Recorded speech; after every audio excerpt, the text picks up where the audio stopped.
आपण बघत आहात न्यूज मराठी ताजा खबर। जगाच्या एक पाऊल पुढे। गावातील सरपंच चांगला असेल तर गावातील नागरिकांना कोणत्याच प्रकारचा त्रास सहन करावा लागत नाही। परंतु 20 जुलैला झालेल्या अचानक पावसामुळे सोंदड येथील ग्रामस्थांना फार मोठा त्रास सहन करावा लागत आहे। वेळीच नाल्यांची साफसफाई केली असती तर पाण्याचा निचरा झाला असता आणि येथील ग्रामस्थांना त्रास सहन करावा लागला नसता। परंतु सरपंच साहेबांच्या निष्क्रिय धोरणामुळे सोंदड येथील पटेल वार्ड आणि आंबेडकर वार्ड येथील नागरिकांना नाल्याची साफसफाई न केल्यामुळे फार मोठा त्रास सहन करावा लागत आहे।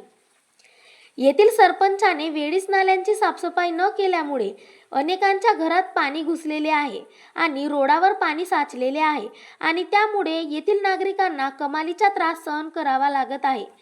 तरी पण लवकरात लवकर नाल्यांची साफसफाई करण्यात यावी अशी मागणी येथील नागरिकांनी केलेली आहे। नाल्यांची साफसफाई लवकरात लवकर न केल्यास आम्ही फार मोठे आंदोलन करू असा निर्वाणीचा इशारा येथील ग्रामस्थांनी दिलेला आहे। अशाच नवनवीन आणि ताज्या बातम्या व जाहिरातीसाठी आजच आमच्या चॅनलला सबस्क्राईब करा आणि बेल आयकॉन दाबायला विसरू नका।